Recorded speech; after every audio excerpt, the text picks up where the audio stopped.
I'm here on a job site with Tim, who owns his own electrical contracting business. 3 employees and 2 work trucks. Tim traded up to Geico Commercial Auto Insurance. We're positively here where he needs us most. They sure are. With step-by-step help on all his insurance needs, all for shockingly low rates. Shockingly low, huh? Just a little bit of electrician humour. Do you get it? I got it. You know, it feels like we have a real connection. All right, I'll stop. Get a commercial auto insurance quote today at geico.com and see how much you could save. It feels good to Geico.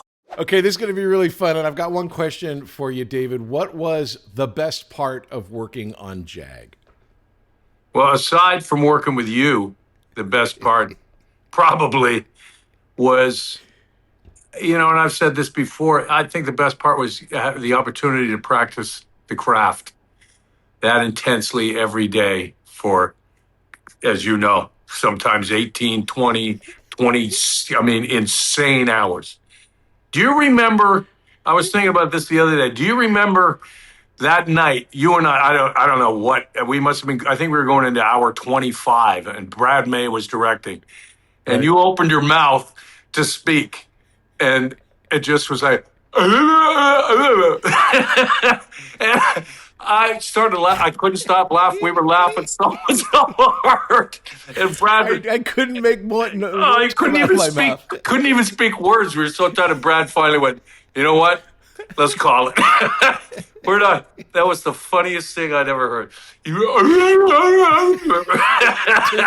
I turned into Scooby Doo. From the heart of Hollywood, it's the Patrick Labyorteaux Show with Patrick Labyorteaux. It's the Patrick Labyorteaux Show. Patrick Labyorteaux, he's the one you gotta know.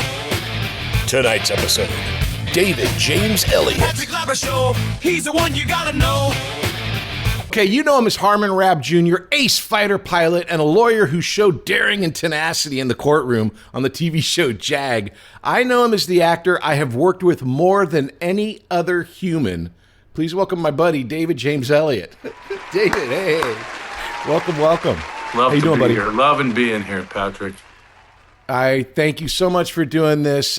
Just so everybody knows, you are not here in the United States. You're off in the Bahamas. You have a place there. You kind of grew up there in some ways. You had a lot of time there. But let's just set the table here for people who don't know. You and I were on a TV show, a military law show called JAG. We worked together on the pilot, and then you went and did a series, a year on NBC, and then I joined again on CBS from season 2 through 10.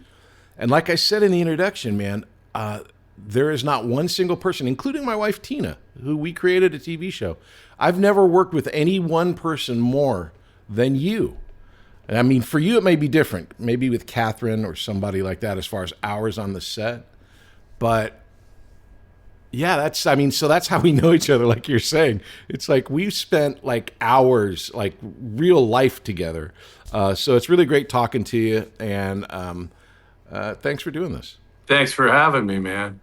Do you know, I know you know this, that the reason you came to be on the show was because you were so good in the pilot, and then after the first, when we got picked up for the mid-season replacement, and I was talking to Don, and I said, why don't we get Patrick to come back? Because he was so good. And I did not know this. You didn't know this, yeah. Well, Don was like, yeah, you know what, I liked him too. Yeah, that's how you came to be back, man. Because I said, let's get Patrick Labyorteaux back. He was terrific. Well, thank you. So you owe me money. I owe you a lot. Well, you know, the funny thing was I had done, we did the pilot, and I was a guest star on the pilot. Yeah. Wasn't part of the show.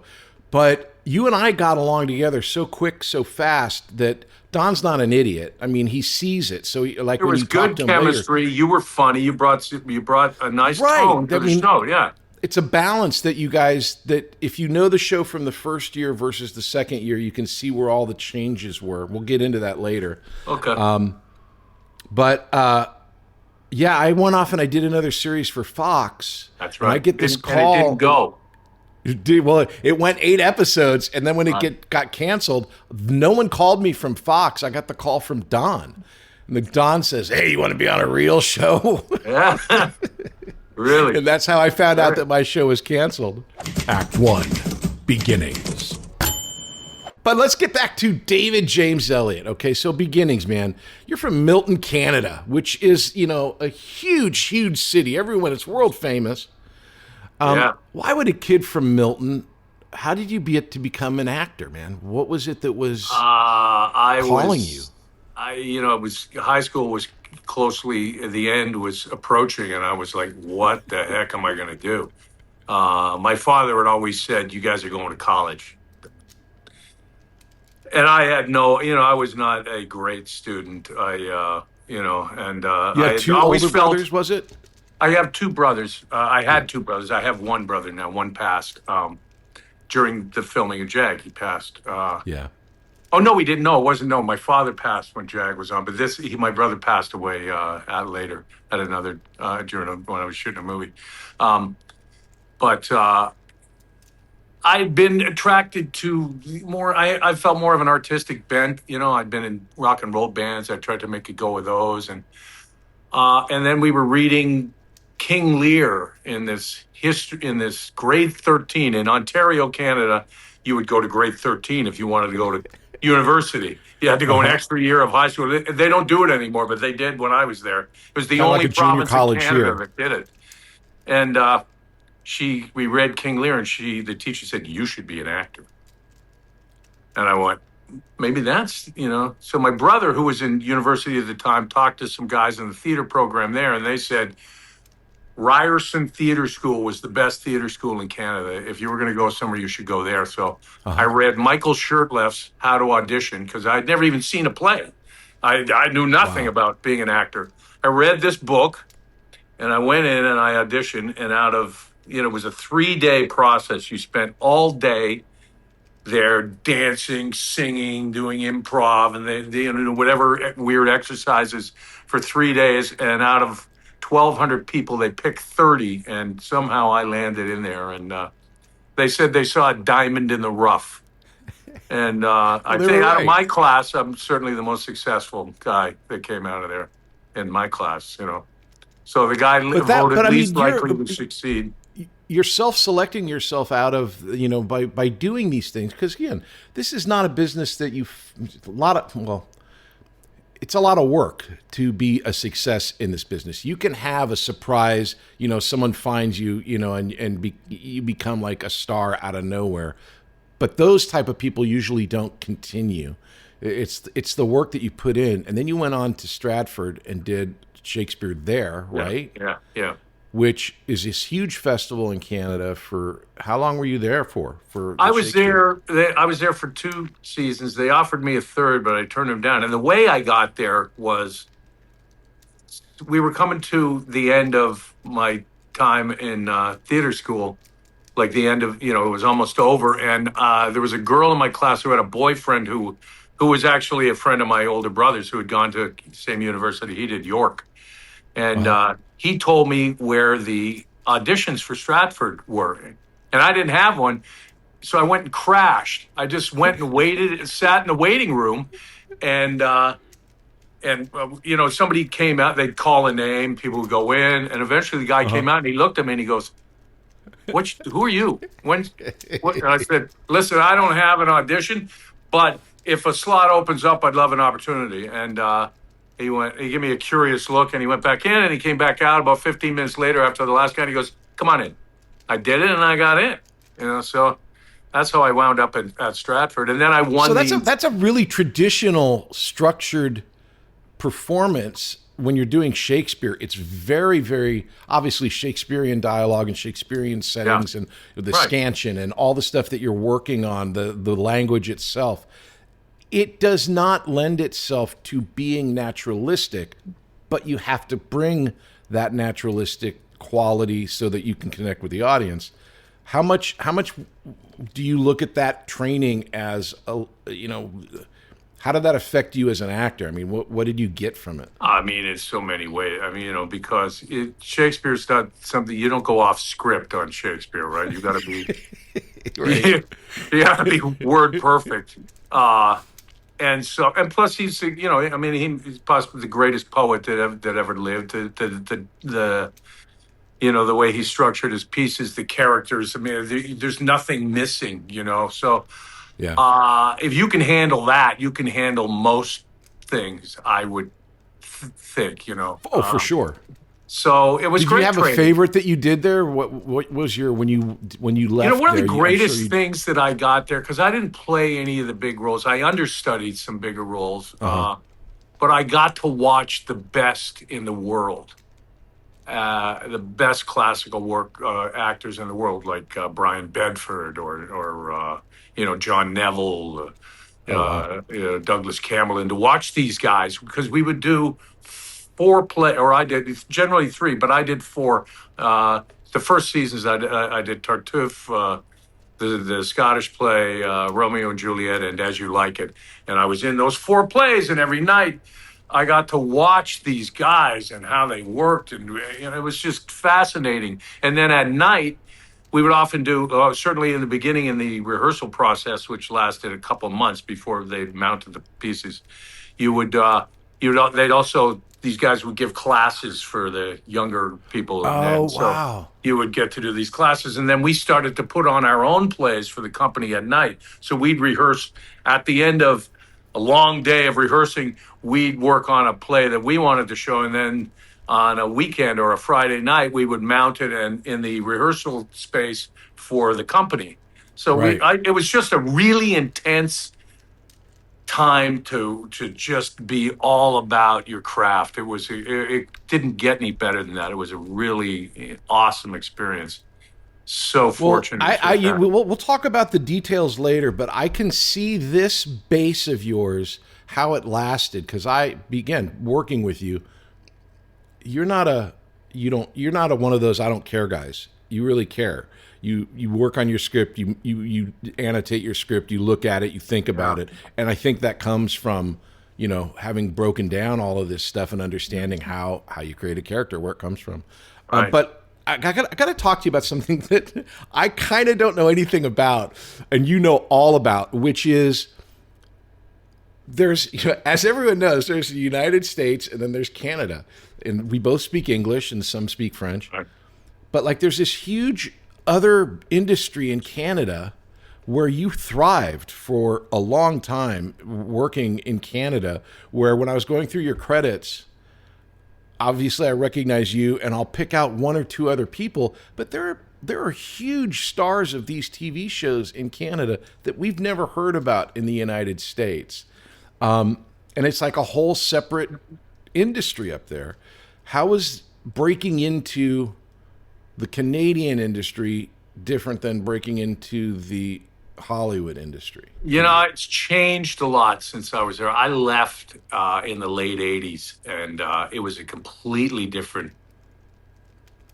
industry, if you will. I mean, now it's, now that the world has opened up, there's no longer just like 3 or 4 networks and then film. Right. In Canada, when I was there was the CBC, and later came the CTV. But that was it. If you were working in television, basically you were working at the CBC, which eventually I did. Or you were doing the odd little independent film, and occasionally an American movie would come up. They hadn't really discovered the benefit of that. I did Police Academy 3. That was one of the first things I did. Now, were you based Harris in, where were you, directed. in Toronto, or were you in Vancouver? Toronto, yeah. Yeah. So, I don't really know. I think it's become almost its own industry because of the dollar break and Oh, yeah. I mean, Well, you just did you shoot Revival up there as well? I mean, yeah, it's we like- shot yeah. Revival. Shot Revival in New Brunswick. I'd never been to New Brunswick, so it was interesting. It was interesting for a while, and then it was not that interesting. I just wanted to get out of there. It's cold and.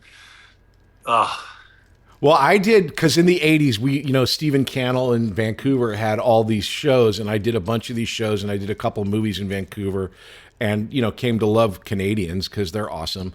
And it was an experience because when you'd go up in Vancouver in the 80s, it was like 10 or 12 TV shows from, Jump Street to, like just all these cop shows were shooting up there. Yeah. But you were on, this is wild. Okay. I love doing this show because I have to interview my friends, and this is stuff I never knew about you. And so I'm doing this research, and of course I knew you were on Street Legal, but I didn't care at that time. We were on JAG. Yeah. I didn't know that Street Legal, you played a lawyer. And then later, I played a cop on. Oh, you played a cop. Okay. I dated then a later lawyer. in Fly By Night, you play a pilot, and so Yes. there's a lawyer and a pilot. And I was wondering if this was all prep for JAG. No, I dated a lawyer. I was the love interest of the lead on Street Legal. Okay, so you do a lot of these. I mean, it was like a couple of years on both of these shows, right? I mean, Yeah, I was Fly By doing Night that show. That show, I think it was making $2,000 an episode, which I Sweet. thought, does it get any better than this? Because I was used to making, $200 to $300 a week doing theater, and Right. so that was like real. Oh my God, man, what am I going I to can do? buy food and Yeah, rent. I can buy. Yes, exactly. I got my own place, and I kept doing that show when I first moved to California. So I had this cushion that I would fly back every once a month and do an episode or two, and then come back and then I got a gig. I got that Fly By Night thing in Vancouver, which was a Canada-French co-production, but I was still doing Street Legal. So I would work 5 days in Vancouver. At the end of the day, Friday, I would take the red eye to Toronto, and then Sunday I'd shoot all day because they were wrapping up my character. I had to do 5 episodes, and then I'd fly back on the red eye Sunday night. Monday morning, I'd go straight to the set and start working. So I went like that for a couple of months. It was brutal, and then we went to Nice and finished shooting that series. And that series never went beyond 13. But I'm going to kind of compress this only because I don't know if there's a connection or not, but I want to find out. You also did The Untouchables, which was for UPN, which was, again, like one of those networks that, like the WB or Fox, they were trying to be some big thing. But The Untouchables was this kind of really successful version of that storyline. Did they shoot that in Vancouver as well? Or no, where they were shot you that on in Chicago. That was shot in for Chicago. real? Oh, wow, Yeah. okay. Shot in Chicago Which is right for 3 below years. Toronto, so the same area for you as far as Yeah, having known. that was yeah. I mean, you know this as well as that. The process to get that job, the process to get JAG was brutal. That show, I auditioned, and then I auditioned again, and then we got called in because you had to. Not only did you have to go to the network, we went to Paramount. So we go into Paramount. It was a big casting director. I can't remember his name at the time. But there were 5 people out there, and we were going in for what we thought was one job. It turned out being 2 jobs. But he comes out in the waiting room, because this is basically the test, and says, whoever gets this job will be set for life. Oh my God, how horrible. Can you put a little more pressure on? Really? So we go in, we test, and then you go home, and then you wait all weekend. Right. And then It's Monday. always 5 o'clock on a Friday. Make you wait. Yeah. Brutal. And then you wait all weekend. You're pulling your, And Monday, about midday, or maybe the end of the day, Monday, they said, all right, we need you to fly to Chicago tomorrow, and you're going to test again. Oh, my God. So we fly to Chicago, test. We check. You get there late. We had to check out of the hotel, but we weren't going to read for Chris Crow, who was doing this show, who was the producer, until the afternoon. So we had to walk around with our luggage out of the hotel, walk on the streets of Chicago, wait until 3 o'clock. We get there, we go in and do the audition, and we leave, and they go, all right, go home. So we go out with, I don't know, it was like 4 or 5 of us. We go up to the airport. We get on the plane, and the plane is just about to pull away, and they mention my name. They go, hi, would David Elliott please stand up? I'm like, what? So I stand up, and all the guys who had read, they're all looking at me like, what the hell's going on? And they come and get me, and they bring me, there was a phone call. You have a phone call. I'm like, okay. Right outside the plane door, I grabbed this phone, and they said, hey, I need you. Someone's coming to pick you up. get off the plane, grab your stuff, and go to the hotel. We'll call you in the morning. I'm like, okay, what's this regarding? We'll call you in the morning. I went, okay. So I get off the plane. I go to this hotel. They didn't have a room, so they stuck me in they brought a rollaway bed into a conference room where they have these, those accordion doors, and they block off your space for me to sleep. I sleep in there. There's a phone in there, and I get up early. I'm doing push-ups. I'm trying to get because I'm thinking I got to go back in and read again. And the phone rings at like 11. Go home. I'm like, go home. Oh my God! Didn't tell me what the hell was going on. I went home. Now I wait until the end of the week. Friday at the end of the day, they call and they say, yeah, you got the job. But they'd been considered, they wanted to replace the guy playing Elliott Ness, and they were going to get me to do it. But in the end, I just played one of the Untouchables. But we had, you want to talk about, we were shooting the pilot. There were 3 of us in one honey wagon room. I don't even think that's allowed, right? That's not allowed. In the middle of winter, 3 of us. And you're all untouchable, so you're all big guys. Yeah. It's not even like you're small. 3 of us jammed in there. But that's a long story. But that's how I met Don Belisario, was through Chris Crow on the Untouchables.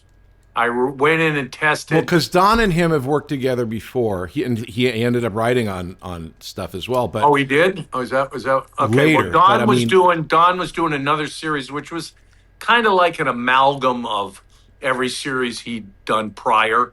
It didn't feel that inspired. This was for the pilot. I went in and read, and then they wanted to test me. So I flew in, and then Don drove me to the test himself. And I didn't get it. And then whoever got it, the show never went. But that's how Don knew who I was before I eventually came into test for JAG, which was, I don't know what it was like for you, but for me, it went on for like 2 months before I got the job.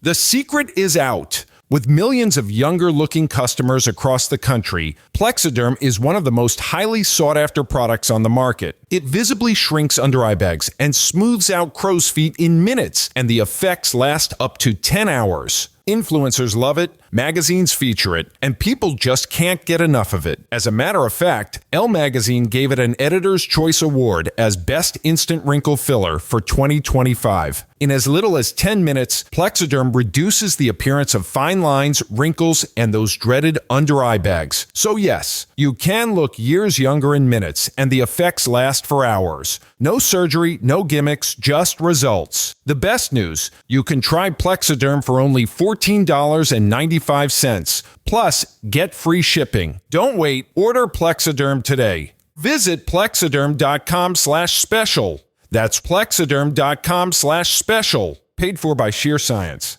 Hello, I'm here during the lunch rush with Janice, who owns her own food truck. Best cheesesteaks in town. Janice traded up to Geico Commercial Auto Insurance for her food truck business. We're here where she needs us most. They sure are. We make it so easy for her to save, with customised coverage that grows with her business. Sorry, I just get so emotional talking about saving folks money. Not this onion I'm chopping? It's just so beautiful. Oh yeah, no, it's the onion. Get a commercial auto insurance quote today at geico.com and see how much you could save. It feels good to Geico. We'll be back after these messages. Have you ever thought about becoming an actor and making your friends and family jealous? Well, have I got a deal for you. Here at Working Actors School, we offer many different classes so you can become a famous actor like me. And we have a delightful selection of classes, including Adult Weekly. It's every Wednesday at 5:30 p.m. Pacific. Here you will learn how to be an actor with other adults. How do we do it? How is it possible? Is it a miracle? Yes, it is. A miracle called Zoom. We teach everything online so you can become a famous actor and impress your friends and family. So if you want to be a famous actor and make your friends and family jealous, then you need to sign up at Working Actors School. You can get a hold of us at workingactorschool.com. You can sign up for classes at workingactorschool.com. You can make a reservation for the class online at workingactorschool.com. So come check us out. It's workingactorschool.com. Back to success. Good. Let's get into JAG. So just to rub your nose in it and to rub salt into the wound, here's my experience for getting on JAG. First, I was the first person cast on JAG. Second, because of my credits, I didn't read for the casting director. I went straight to producers, which is Don. And because I was a guest star on the pilot, I read once for Don, and an hour after my audition, they hired me. Wow. Okay. Well, Now, What was your experience like that, David? Yes, yes. I went in, I read. They said, Greg, go home. 2 weeks later, I got called back in. I read again. Okay, thank you. Go home. 2 weeks later, I'll come in. I read again. Now, Howard Kazanjian, remember Howard Kazanjian? Yeah. He produced Raiders of the Lost Ark. He was a big Hollywood Return of the Jedi. He's a huge Okay. producer. So in this third audition, I guess it was basically for Don to narrow it down for who to take to the network. And he tells this joke. I read and he stops. He does some directing. He tells me to stand at attention. He starts doing some drill stuff with me. I'm doing the best I can, with my limited knowledge of the military. And then he tells this joke and he makes Howard the butt of the joke, right? And I know Howard's a big deal. I also know Don's a big deal. And it was a funny joke. I don't remember what the joke was, but I remember I was laughing, but I'm looking over at Howard like, what am I going to I mean, it's funny, but I didn't want to be disrespectful. I think it was his way of trying to see, how is he going to navigate this? Yeah. Right? And I must have done okay. So because from then, I went to Paramount, and I tested there, and then I had to go to the network. It was a brutal process. This was over Christmas. In the new year. Just so people understand, when you go in to read, in fact, Tina, my wife, who is a producer, would sit in on casting sessions, and they kicked her out of watching casting sessions because they said, you're giving too much reaction to the actors. Where the whole idea is when you walk in, because she's very helpful. It's like she's like, oh, that's very good, very good. Yeah. As an actor, when you go in, it's just you do your thing, and then you leave. And you said 2 weeks would go by too. No one's calling you saying, "Hey, it looks really good. Things are happening." You don't know shit. Yeah, generally. So you're going through this process. 2 months in, you head to the network, and what happened after that? I go to the network, but then I got the gig. Okay, I got the job. Now I got to go and read with partners. Okay, right. I got all these women that I'm reading with, which is at the network. I go in and read with them, and then I'd leave the room. Well, the 30 executives in this small room, all jammed in there, And I'm and this goes on for a few days, and I'm thinking they may go, maybe we were wrong about this guy. I'm not feeling it with him anymore. So it's like you're still auditioning because it has happened where they've changed their mind during that process. Yeah. So the stress, the tension was crazy. And this was just for a pilot. Now it was a 2-hour pilot, which... and Don Belisario, I mean, it was a big deal. It was a big budget, you remember, you were there. Yeah. It was a 2-hour pilot, a big budget pilot. It was the most expensive pilot shot at that time. I think it was $3 million, which is nothing now. Nothing now, but then it was insane. People were like, even what? our episodes were over $1 million a piece, which was unheard of back then. But anyway, in the end, I got it, but it was a brutal process. So Andrea Parker gets the role of Lieutenant Pike. And again, JAG has evolved so many times. At the pilot conception, it was you and Andrea, and you guys would go off and fight crime. I was added in the pilot, or the character was there as just the PAO officer who's there to greet you, and like we discussed earlier, Ensign Pulver. Ensign Pulver. That's what Don kept calling you because that's kind of what you were. You were the Jack Lemmon. Exactly, that guy, and it just worked kind of well. I mean, all three of us, she's still one of my favorite people. Yeah. And so we do the pilot, and again, like you're saying, this huge pilot is happening, and all these moving parts. I'd never been involved in anything from the beginning. You'd already done 2 TV shows. You'd already been through the process with the Untouchables. And I don't have to tell you this, David, but dude, there was something about JAG that was like relentless amounts of work. It was always a show that was like on the brink of blank. And it was just hours and hours and hours. So you go off to do this pilot. we're shooting the pilot. What were your thoughts when things are, Don wrote it and directed it, which can be good and bad, meaning that you get a direct line to an answer. He's going to tell you something, and that's the answer because he's the writer, director, producer, godhead of the show. But it's also, there's no wiggle room. It's Don or it's not Don. What was your experience in that pilot situation with Don being the director and everything? I loved working with Don. He was terrific on the pilot. Everyone had told me going in, I went, well, you're working with Don Belisario? Get ready, man. He yells, and he's a very difficult man to work with. And I'm like, I don't know who they were describing because that's not the guy I worked with on the pilot. Now, that guy showed up during the series, but Sure. on the pilot, which they called the honeymoon, it was a dream. He was great. I loved it. He was so supportive. It was, he was having a ball. I was having a ball. You and I were hanging out. We were in Corpus Christi. I remember we went for, we ate crawfish. We went at crawfish. We were hanging out. We used to. So you do the pilot with Andrea Parker. I go off to do this TV show on Fox because I'm not a part of the regular cast. Right. Then the story I heard was that Don Ohlmeyer wanted a blonde for the girl, and so they fired Andrea and they hired Tracy. And then when Don moved to CBS, he got what he wanted. But that's what I heard. What happened for you? What was your experience? You do the pilot. I don't know. I got a call. Don said they picked it up, but they don't want Andrea. I'm like, why? I don't know. They don't like her. They don't like her, but then they gave her own show, another show. She was on The Pretender. Yeah, because when we went to CBS, he calls to get Andrea back, and she's doing The Pretender for NBC. So I guess what you heard is probably what happened. I didn't hear that. Okay. I know that Don Ohlmeyer, because I know when we went to the upfronts, I thought Don was, the 900-pound gorilla. And then I saw him around Don Ohlmeyer, and he was a little, he wasn't suddenly this guy. You could tell who the big dog was, and it was Ohlmeyer. He's the buyer. He's the guy that runs NBC, so you got to be nice to your boss. That's Yes, Don right. Belisario's boss was Don Ohlmeyer. Yes. So anyway, I guess that's probably what happened. But then we had to go through the damn. I had to go back into the testing sessions again with people, and then they found Tracy, and then and then of course, then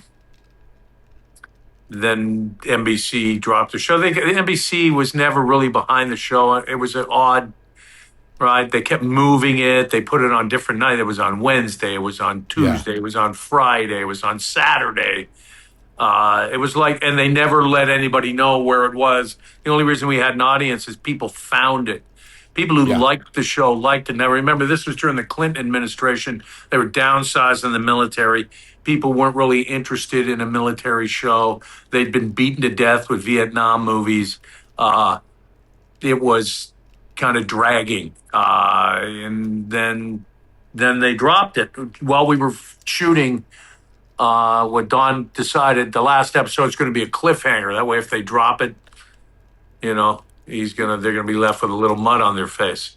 And The story I tell, which it's one of my favorite stories, is like I was telling you earlier. I'd done this Fox TV show for 8 episodes, and I found out it was canceled when Don calls me and says, hey, you want to come do a real show? And, I'm going to put you on JAG, and you'll play Bud and all this stuff. And so they get me to the set, and we're down shooting that last episode for NBC. We're down in Long Beach. We're at this ship, and, Glenn Morshower's there, and, John Ashton is there. And Don gathers the whole cast and crew to introduce me and, introduce that I'm going to be a part of the show. And he goes, come here, Patrick, come here. And he puts his arm around me. I was wrong. He wasn't introducing me. He was announcing to the cast and crew that the show had been canceled. Yeah. Well. But don't worry about it. I'm going to go, and we're going to get on ABC because ABC wants us. And he goes off to New York, but apparently Les Moonves at CBS calls and says, don't go to New York, or when you land in New York, come to me, and we'll put you on. And that's how we ended up at CBS. So now we're at CBS. I'm now part of the show. And once again, David James Elliott's the lone man standing. You're playing Harmon, but now the whole show is different. How did you find out that they're like, what did you hear? The show was canceled. So do your agents go, well, let's get you out there, or what happened? Yeah, there was a lot of interest to me. We were getting a lot of people wanted me to talk to me about doing something. It was pretty exciting. I remember it was a really exciting. I was getting excited again because there was a lot of interest in me, and then I get a call. Dawn's on the plane. Back when they had phones on planes, David. Yeah. Where were you? I've been trying to get a hold of you because, listen, I've been around, but we didn't really have I guess they had cell phones, but not everybody had a cell phone. I don't even know if it was on a cell phone that he called. Might have been on a cell phone. But anyway, he got a hold of me. He said he'd been trying to get a hold of me, right? And he goes, "We got a mid-season pickup." And I went, "Oh, really?" Right?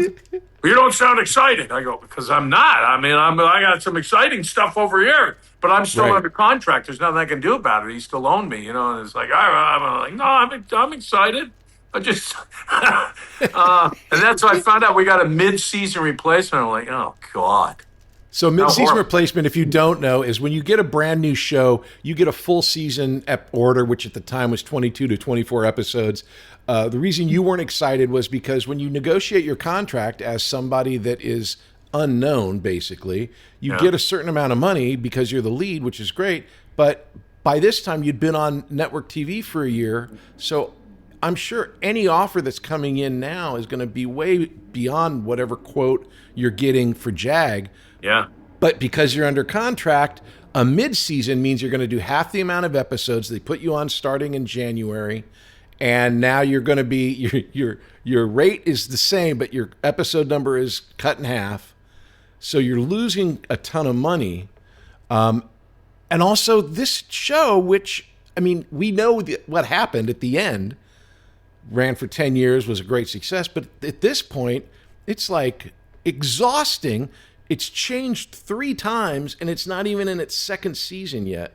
Yeah. So Don calls you. He says, okay, then when do you start hearing all of these different additions? And they added my character and John Jackson. Because we talked, and I was always involved. And I always felt that the first season was more like a 70s episodic, right? It was like, we weren't the stars. Right. The star was the guest star.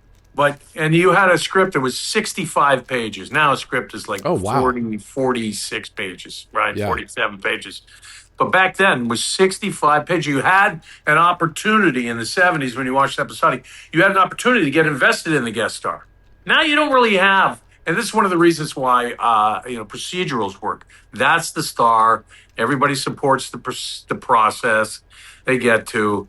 Everybody kind of knows where it's going to go. It's a safe thing to watch. It's you can escape because you don't have to worry about any jarring thing happening. But anyway, at this point, I always felt that the show suffered from not being invested in the main characters, and I told Don that. I went, we need to involve their life in these stories so that we have, not only are we advancing the story per episode, but we have farther reaching investment in characters and their lives and what's going on with them that helps to hook people to come back week after week, not just because on an episodic, if you miss an episode, you didn't really miss anything. You're not going to not know what happened to the main character because you never really know beyond what his job is. So that's why when we were talking and I said, God, we should bring Patrick back. He brought a really great element to the show, just like Ensign Pulver did.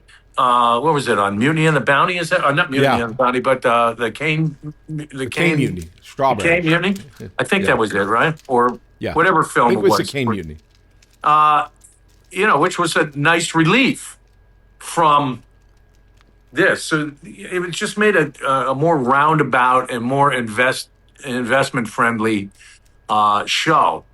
I was involved, man. I was always involved. I was always digging in, whether they wanted me to or not. I was always, every script I got, I would dig in and I would give notes, and I'd go home at the end of a long 14, 16, 18-hour day, and I'd work on this stuff. And if we just got the first episode, I'd pour through that, make notes, get on the phone with the writers or Don the next day. I just kept working. You know, Don had told me in the very beginning, he said, everybody's going to look to you. If you give 50%, that's all you're going to get. If you give everything, then, you know, then they will look to you. So I always consider that my job to give everything well, and I think had. you did. I mean, I want to talk to you about being number one in its own little area, but the idea of when you're on a TV show, it's such a monotonous grind because you're going to the same places, you're working with the same crew. It's not like a movie where you can have an intense period. It's the difference between a sprint in a movie and like a marathon on these TV shows. And for 10 years, you know, I remember on episode 2, Fair Winds and Following Seas, the very last episode of JAG, 224, 225, 200 and some episodes. I was in your chair and I looked in your thing and you still had your script marked up. It's like, it blew me away. It was like, here's a guy that never stopped working on that. And I mean, it really pays off. So in that last episode, Catherine Bell played the body in the very first scene of that episode of season 1. And then she put on like a full court press, wrote a letter, did all the things. And then they started interviewing people for the new girl, because Don, the story again that I heard was Don Belisario was so frustrated with Don Ohlmeyer that he wanted to get back to his original vision of what, you know, the girl in JAG was going to be like, that's why Tracy was kind of jettisoned. That's from what I understand. Again, no shade to Tracy, just like this was a battle between the two Dons. But then again, you're back in that situation where you're having to read with all these women, I would imagine, right? You're having to I believe so. I don't really remember that period really exactly, to be honest. And I don't know how much. I think it may have been. I probably did. Yes, I believe I did, but I don't really remember it. And I don't, you know, they didn't ask my opinion on that piece of casting. I don't remember that, but I was busy. I think I was. Don was like, "I'm gonna need you here." I'm working. But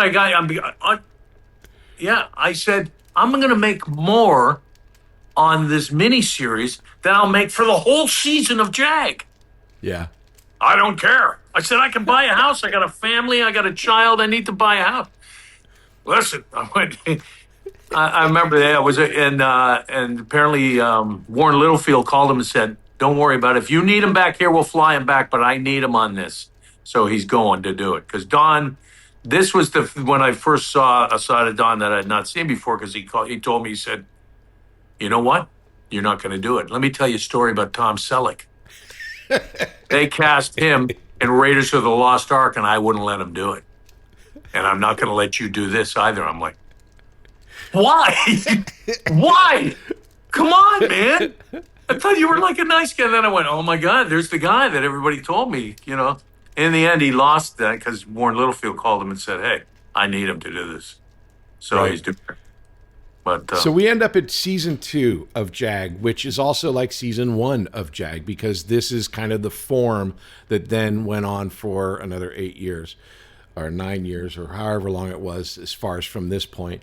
It was you as Harm, Catherine Bell as Mac, John Jackson as the JAG, and then myself as Bud. And this kind of core group then we grew up.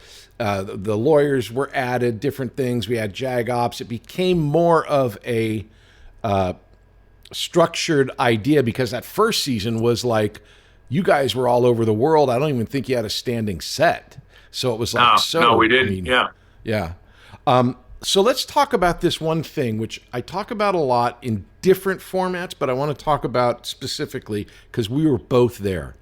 I want to talk to you about honestly, how hard it is to make a TV show when you're number one, okay?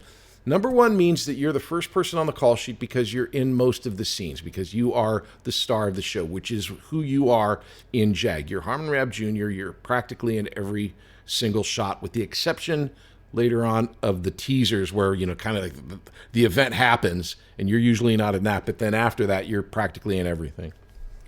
When you're the number one on a show, like you were saying with Don, people look to you because you're the person that everyone is gauging on. If you don't give a shit, then why should they?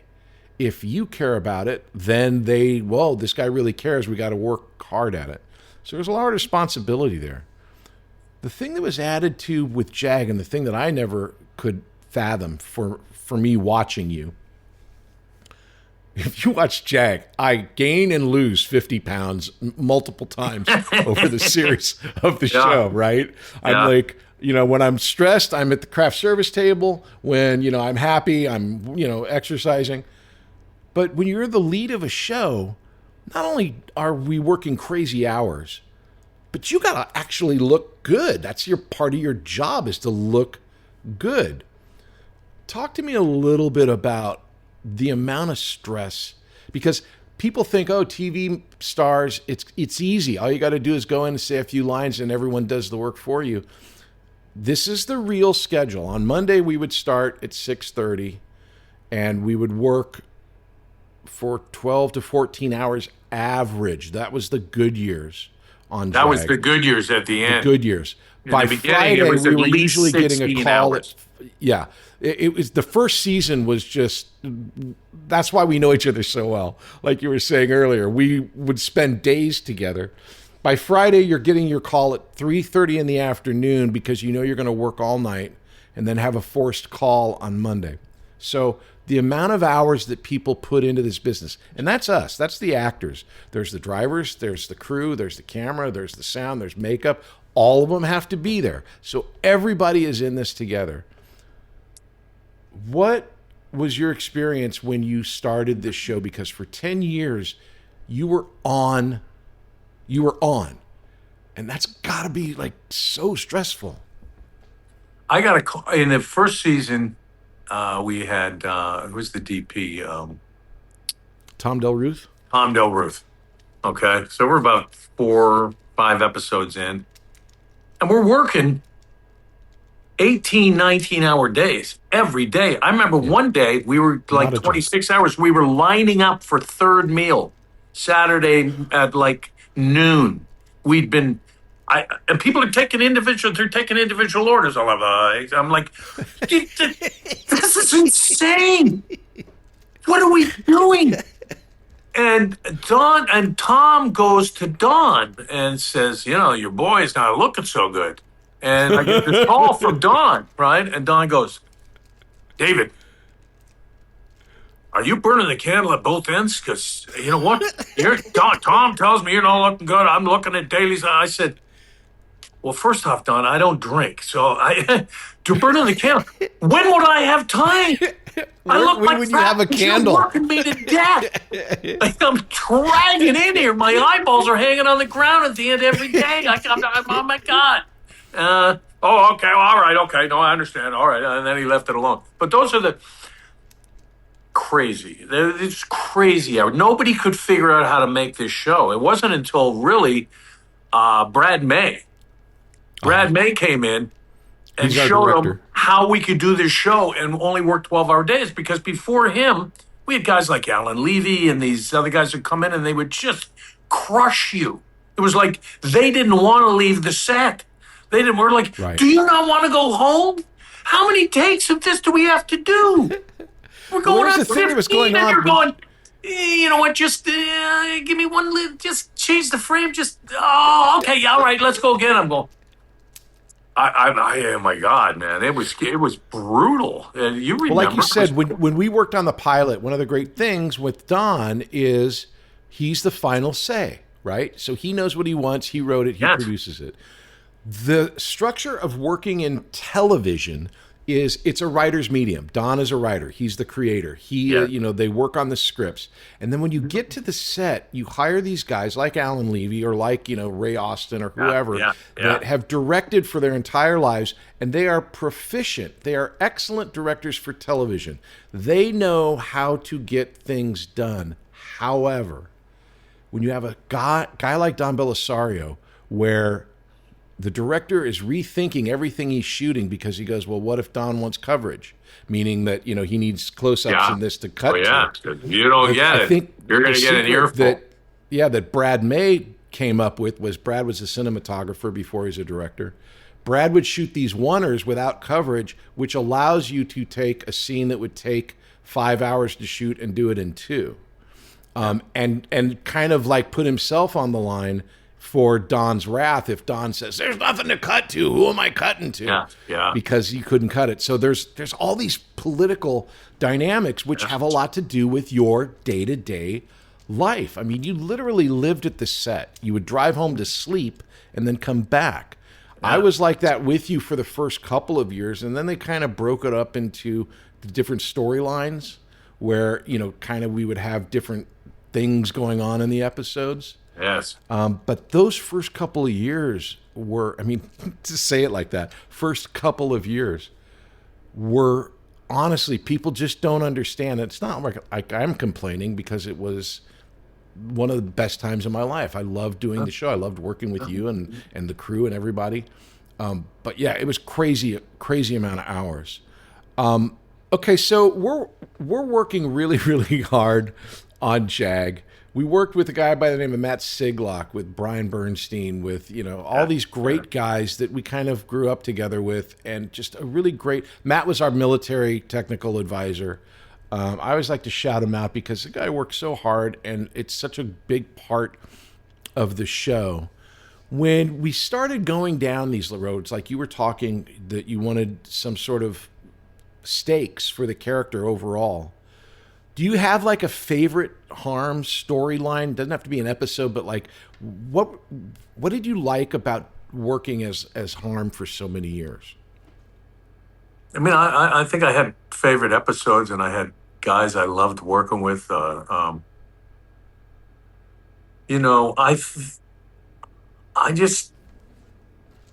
think it was the opportunity to practice my craft every day like that. That was just, when I look back, that's what I loved about it. It was really hard for so many other reasons, politics and all that madness that went. But that was the hard stuff. The great stuff was when we were working, when we were doing our jazz. It was all the extraneous stuff that was brutal. Can you swear on this talk show? Yeah. Because I want to tell you the funniest story to get back to the work and the long hours. Remember when we were doing that episode? It was with the hillbillies. Right? Yeah. I think it was, and I just was hanging with him a little. Cut. What was his name? You know what I'm talking about? I know. Oh, there am I. I don't know the name of the guy. Who is it? Gosh, and I just was hanging with him in Vancouver. My old friend. Anyway, he was directing the episode, and we were going on like hour 20. Right.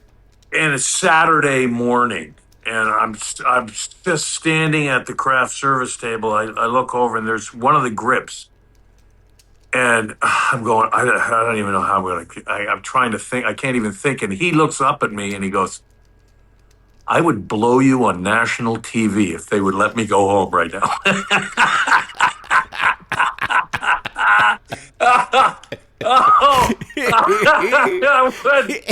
That is so perfect. Jesus Christ. That's where we were. Oh, my God. That's how you felt, man. It was just, everyone... It was like you're making a ton of money. Overtime is great. Greg Beeman, that was that. Oh, Greg Beeman. Oh, yeah, Greg is a great director. Great director. He was directing that episode. Oh, God. So yeah, it was. So when you get to play this character for so long, you said you had favorite episodes. What was your favorite? I think early on I loved Tony directed. that thing where, God, it was with this Tony whole Warmby was one of my Tony favorite Warmby, directors as yeah, well. Yeah. was one of my faves. And this was these flashback episodes where the guy who had known my father, I think, and I just remember working with Tony. I loved Tony. Was one of the guys who came on to direct that would go deeper. That he was into character and he wasn't into shots. Like Alan Levy was a very technical director. There was a lot of technical guys. Tony was not that guy. Tony was about. He was one of the only characters directors and I the remember story. who would stand by the camera, not in video village. Yes, He would yeah, it was watch old you like school. 5 feet from you. Yeah, that's the way they used to do it. I mean, they used to be, before they had the video playback, or a lot of shows couldn't afford the video playback before it became so synonymous with TV. They would stand next to the lens right up front to see your face so they could see what the lens saw. I was used to that, and Tony did it, and because he was old school, and I loved the episodes that he directed. I mean, honestly. To this day, he gave the best direction I've ever received from a director ever. He goes, "All right, that was wonderful. I want a little bit less. I want to smell it, but I don't want to taste it." Which is just like for an actor who's looking for gradations. I mean, it's just such a great description of how to emote something.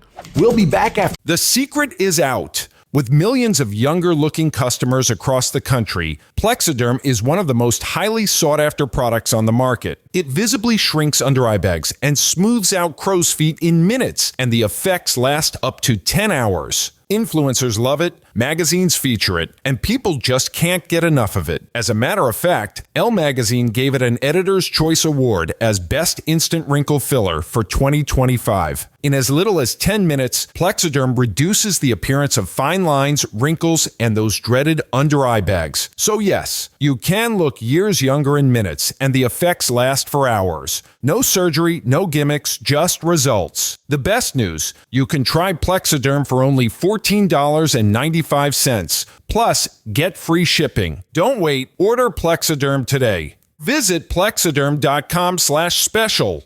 That's plexiderm.com/special. Paid for by Sheer Science. These messages. Hey there, I'm Patrick Labyorteaux, and I've been an actor since I was a little kid, so I know what it's like to be a little kid actor. So I have a class here called Youth Weekly, and that meets every Tuesday at 5:30 p.m. Pacific, and it is an awesome class if you are young and want to learn all about acting. We have a great set of kids, and it's taught on Zoom, so you can do it from anywhere. You can do it on your phone, you can do it on your laptop, on an iPad. It's awesome. I've had kids take a class while they were in the car coming back from soccer practice. I swear to you. So if acting is in your blood, come to workingactorschool.com and check out the Youth Weekly class every Tuesday at 5:30 p.m. Pacific. I'll see you there.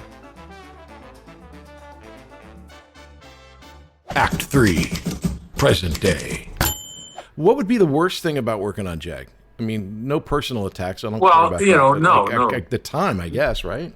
It was the hours were the worst, and then when they finally got that taken care of, in the end, I don't know what it was like for you, but in the end, after 10 years, I reached a point where every year it became harder and harder to peel that onion, and I just was like, I started seeing what felt to me like the same script. We've done this script already, and here we are doing it again because for some reason they are running out of ideas. And it started to become, I didn't feel it was as inspired, and I was having a harder time getting excited about doing the same thing. And then they came to me and they wanted me to drastically reduce.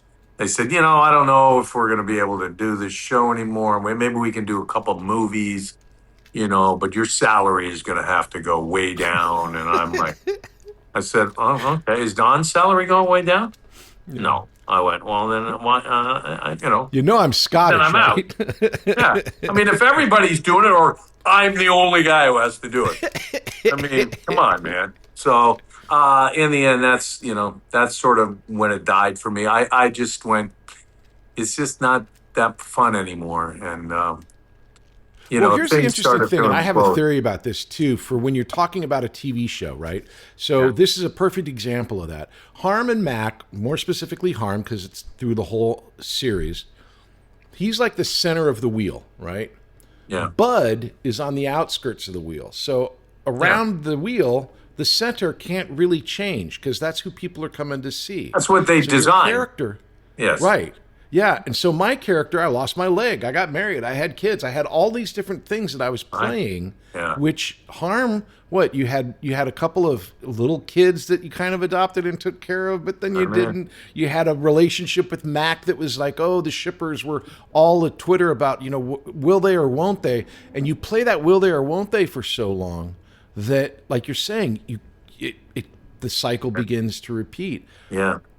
I get it when you're a lead number one and your character isn't exploring anything new because you can't, because you're the center of the show. So the show ends. We leave on another cliffhanger. Is Mac and Harm going to get back together again? And then I just want your opinion on this. I'll give my opinion so you're not out there in the wilderness. You come back to do NCIS LA, run by our buddy R. Scott Gemmell, who's now running The Pit, just won an Emmy. He's great writer from the very beginning. He's running that show. He brings you and Catherine back on. I love Scott. I love you guys. I thought that show was horrible. I just couldn't get over what they did to the characters or what they didn't do with the characters. It was kind of like this, just will they or won't they, but did they or didn't they? What happened? I was really frustrated with it just as a person watching it. Thought you guys were great, but it's like, I didn't know what they were doing with it. What did you think about that whole experience going into NCIS LA and being reunited with Catherine and Scott?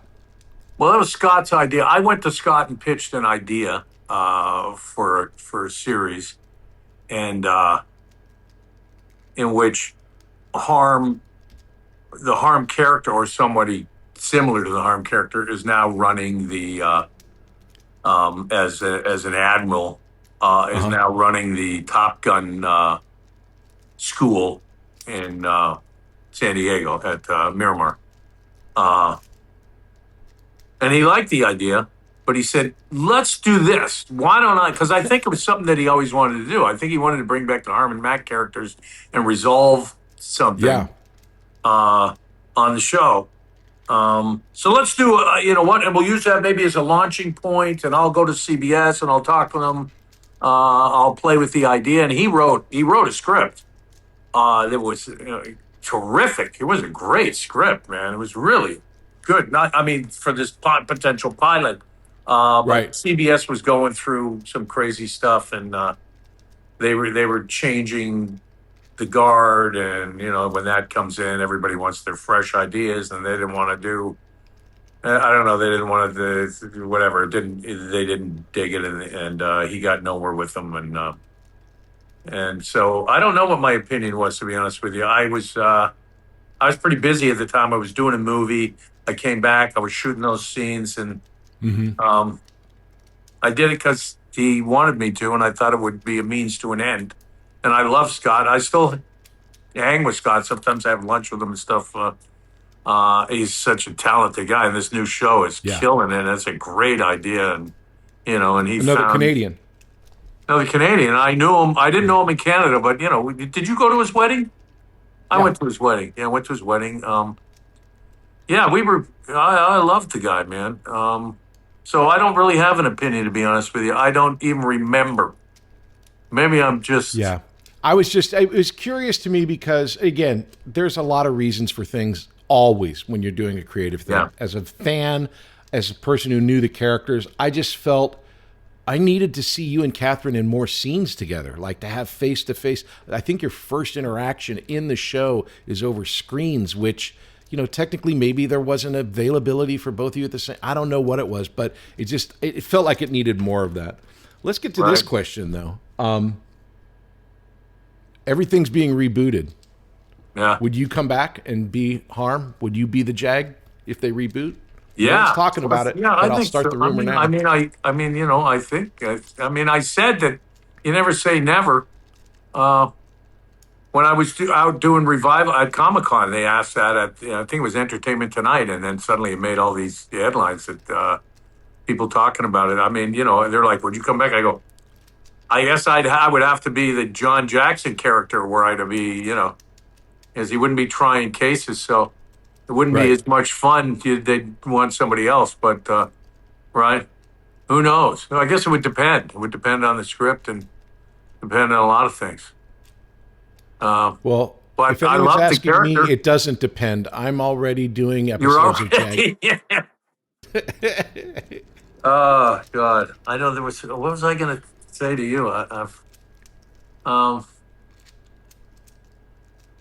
forget now. But I loved working with you, man. I remember when I was directing. Remember that episode that I was directing, and the snake. Your snake. You have this poison snake from. It was evidence for some trial, and it escapes. And we were shooting it, and I said, "Oh, look up and go, Mama."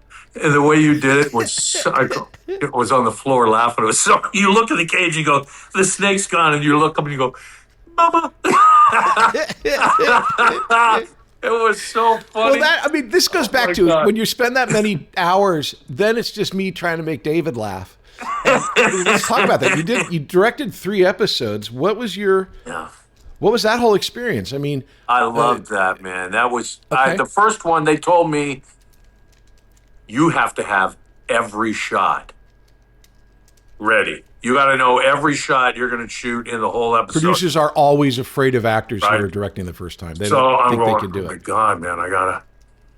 And I was still working. I'm still in every episode. I'm still number 1 on the call sheet. Yeah. And so over a whole weekend, I sat in my room. My wife left me, locked the door in the bedroom, and I went through and I looked, and I'm like, oh my God, I had all these questions. Like, how am I going to know how close to shoot the close-up?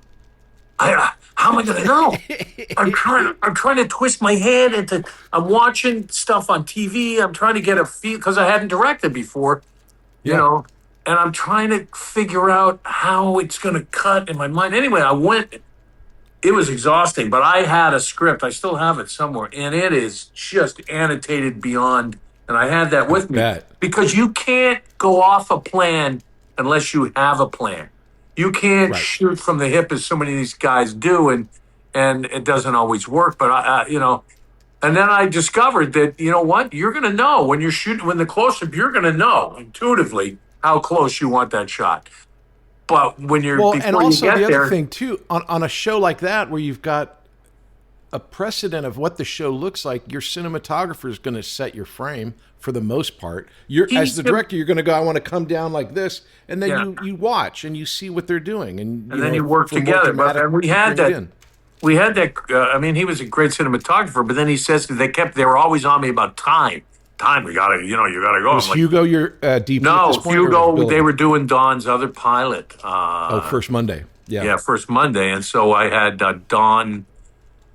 I forget his name now, Don, but he was he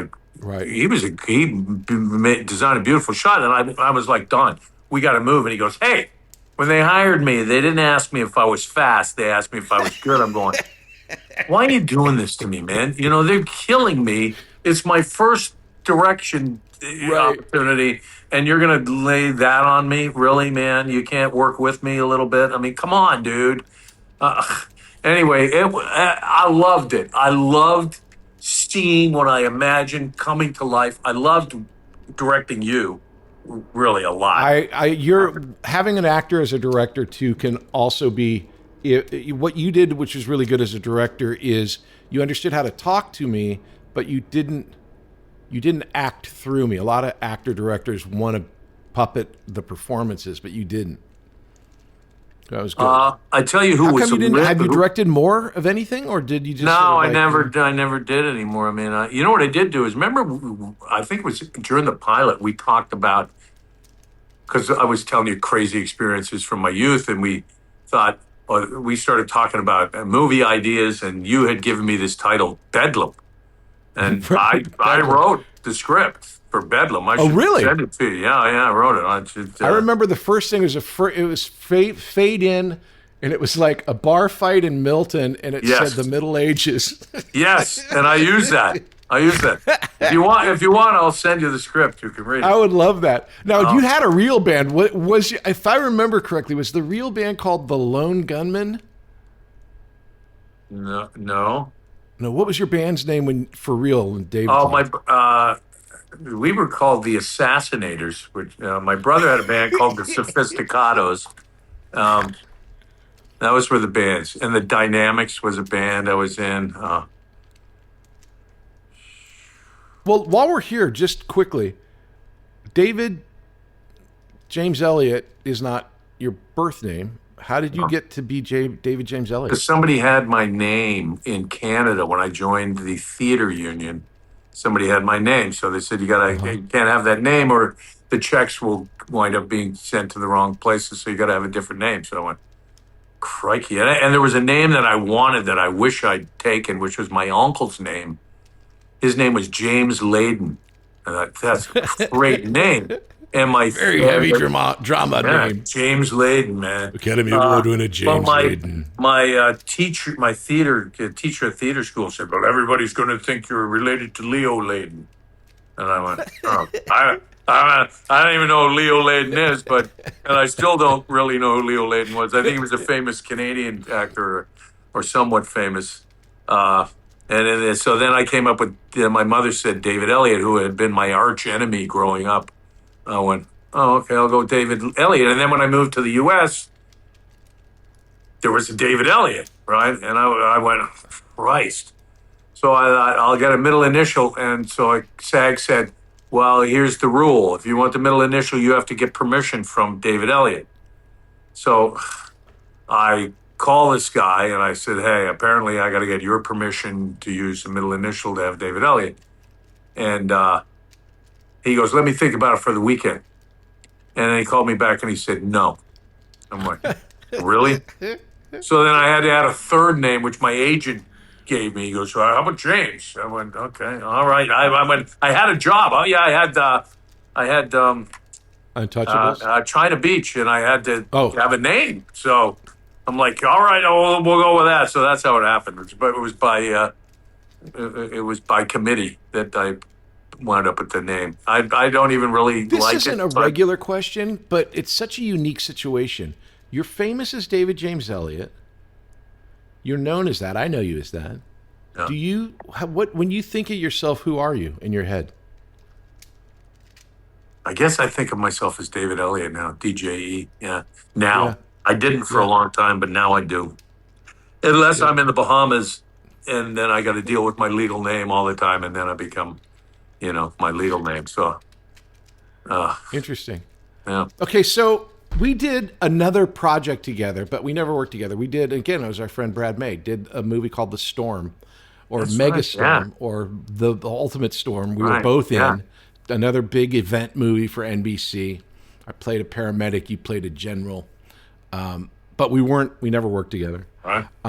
Another coincidence is you did a show called Dad's Home, and Tina, my wife, and I created a show called Daddy's Home for Nickelodeon, which was then retitled See Dad Run, but we had that kind of weird combination. Right. But then since JAG, you've done 1,000 things, man, like a whole nother career. Scoundrels, GCB, Mad Men, Good Christian Bitches, which I like the regular title, Secrets and Lies, Impulse, Spinning Out, and now you're doing Revival.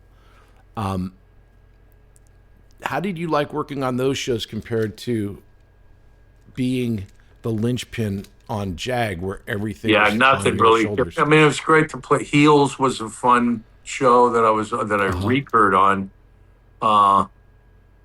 where I played a wrestler. It's fun to play character stuff. It was something that I look forward to in my life when I was on JAG. I thought, but nothing really compares to having had the opportunity to really dig into a character the way we did on JAG. And none of those gigs, they'd go 2 years sometimes, but that was it. Nothing really lasted that long, man. Nothing. Nothing really does. I mean, it's such a unique situation to have. Yeah. Of all people, I just talked to Sean Murray, who's now on season 48, 49, 60 of NCIS. Jeez. And it's like, I don't even know, for 10 years to have a show or to have a job in this business on a regular is amazing. And what's so weird for that, for if people don't know, JAG created NCIS, and then basically when our show ended, the crew went to go to NCIS. So if you go to do NCIS, you know, it's the same literal place, offices. You did some of those, crew. didn't you? Yeah, I have. I've done a bunch of them. And in fact, on one of them, before you guys were on NCIS, I pitched to LA. Horowitz, and they added it. I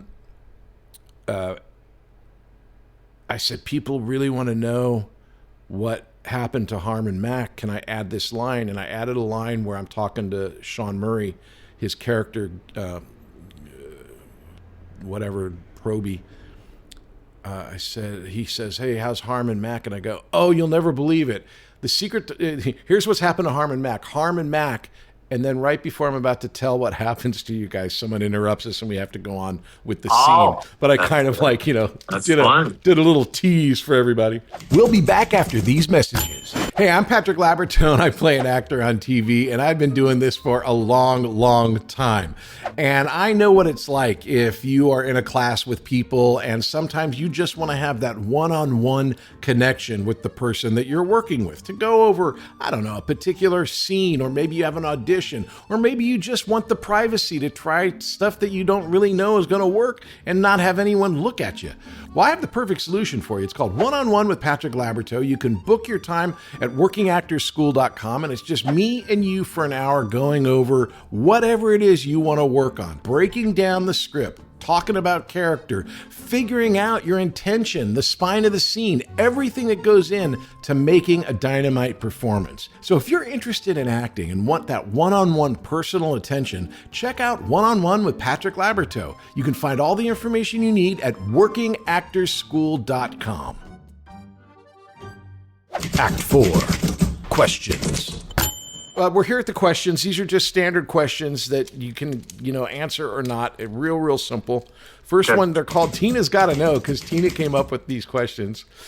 Tina wants to know, number one, that's showbiz. What would you say is the most Hollywood moment in your life? I guess when I did Trumbo, I played John Wayne, and we were nominated for a SAG award. That was a Hollywood moment. Yeah, for real. Love that. I was hanging with Helen Mirren and Bryan Cranston at the table right up front to the stage. Waiting. We didn't win it, but we were there. That was a big Hollywood moment, I guess. Anytime you can say Helen Mirren, it's a great moment. Yeah. Number two, that's Showbiz Part 2. What's your most embarrassing Hollywood moment? They were taking pictures. I'm entering, I don't even remember where it was, but we're doing the photo, you know how you do the photo thing, and they're taking pictures, and Jim Carrey comes in, and I guess he doesn't realize I'm there, and he walks right in, he stands right in front of me, and he starts taking, and they're taking pictures. I'm like, oh my God. I don't know why I didn't pick him up and move him. I'm going, really? So that's probably my most embarrassing moment. That's pretty funny. Okay, number 3, show me the money. What is your biggest missed financial opportunity? We get lots of opportunities in Hollywood. Well, I was cast in Zorro. No. And I was going to be the third or fourth lead in Zorro, the bad guy. Uh-huh. And Moonves called me and said it was it was going to start after the 13th episode, which was all they'd ordered for the mid-season replacement. I already was working on the sword play, and I was going to get paid $1 million. And Moonves called me and said, "Sorry, kid, I can't let you do it." I'm like, "Why?" And he ordered extra episodes, and then when they recast it, he canceled the order, and so that was my biggest missed opportunity. My biggest miss. Oh, man, I hurt for you. That sucks. Yeah. Number 4, show and tell. As a teenager, what was your favorite poster in your room, and how did you get it? I don't think I had any posters. I don't think my parents would allow me to put posters on the wall or direct the paint job, so there were no posters. I think maybe later in life I had some of those. In my time, it was those glow in the dark things. So might have been a Monsieur Zigzag poster. I believe I had one of those. I put it inside my closet. A little black light. I like it. Yeah, blacklight poster. That's what they were. Yeah. Okay, number 5, showdown. Okay, so this is creatively, not personally, because kids are always the right answer. What's the best thing you ever did and the worst thing you ever did? As far as like the thing you're most proud of acting and the worst piece of acting you've done.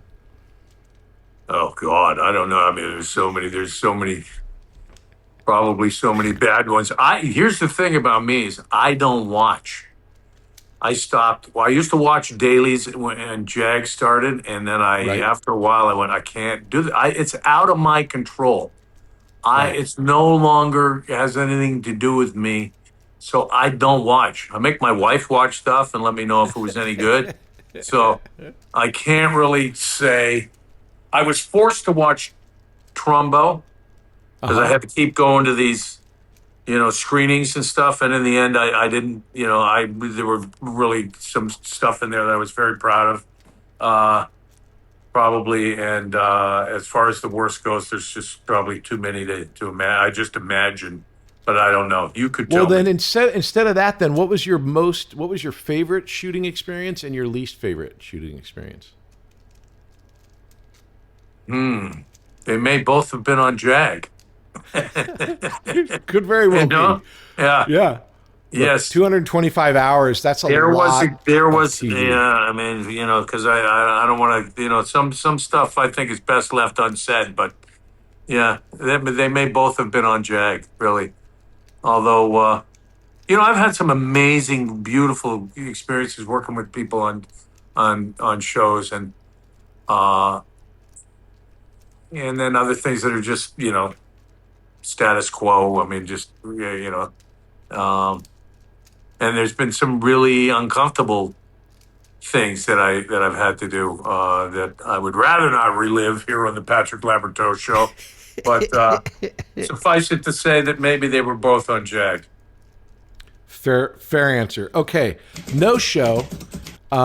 What part did you want but didn't get? So many parts I wanted that I didn't get. There were. Listen, I was supposed to be the Grant Show character on Melrose Place, right? They were going to do a 6-episode character where they established the character on 90210, and then they were going to write this show, Melrose Place. And I was going in to test for it. And that morning, I got a letter from my best friend telling me he didn't want to be my friend anymore. And he gave me all these reasons. It was so devastating to me at the time. And I was living with Nancy at the time. We weren't married yet.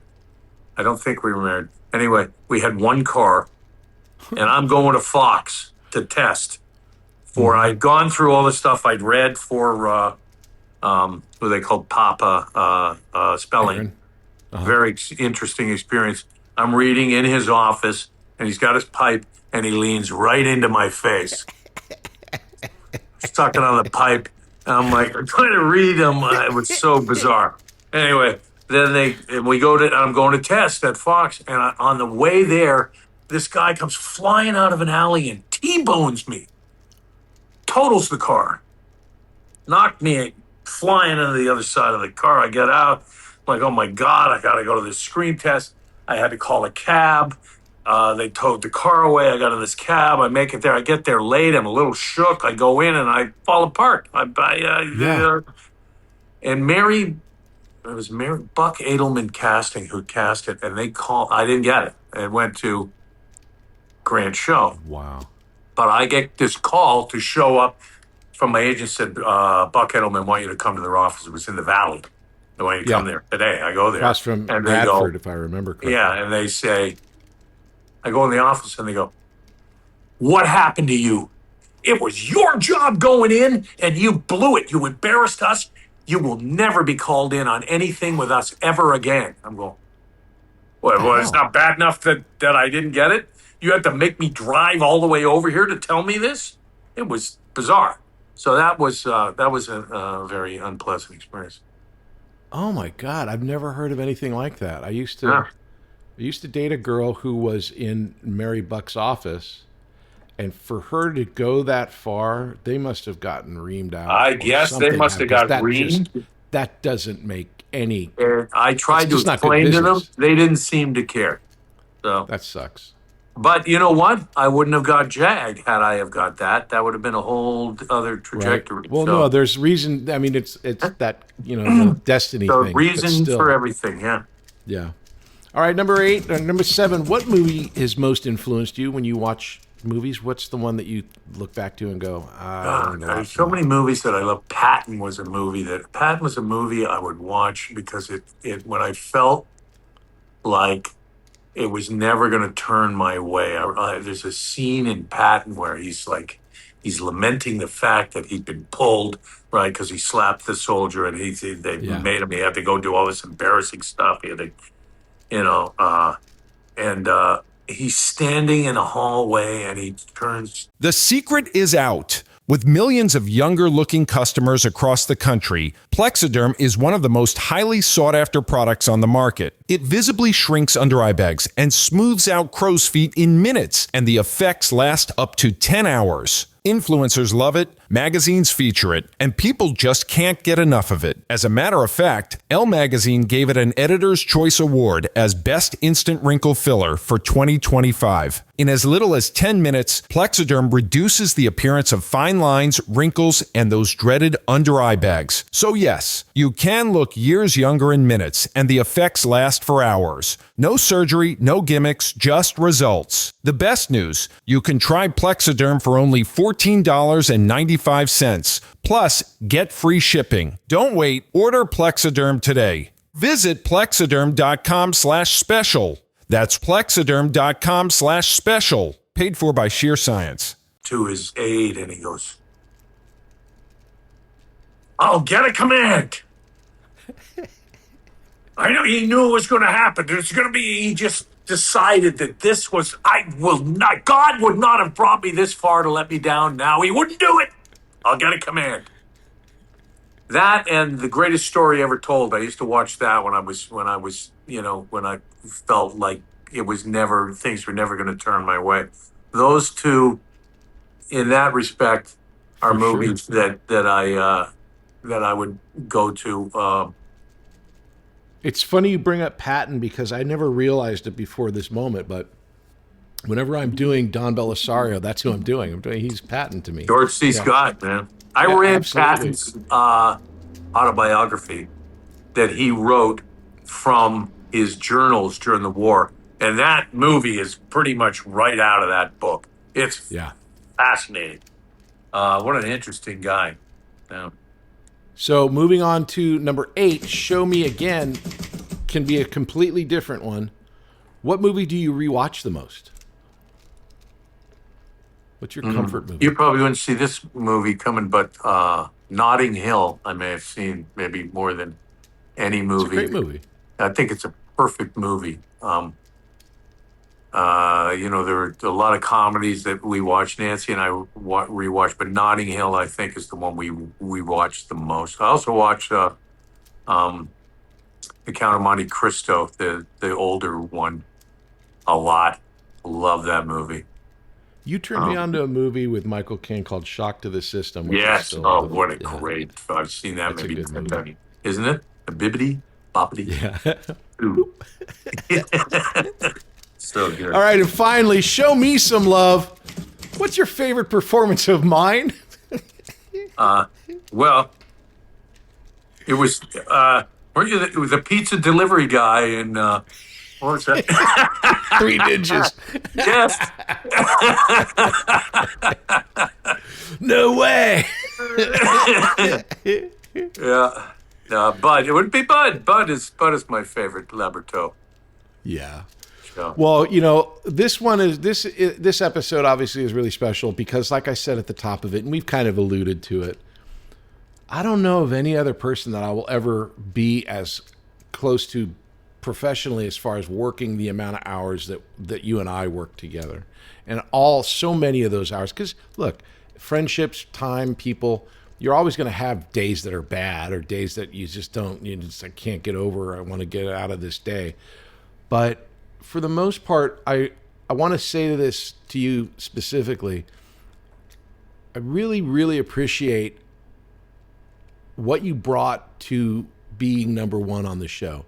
Like you said, and I will back this up, it wouldn't have been the show it was without David James Elliott being the actor that you are, the amount of work that you put in, not just the hours, but like the real life work. You cared.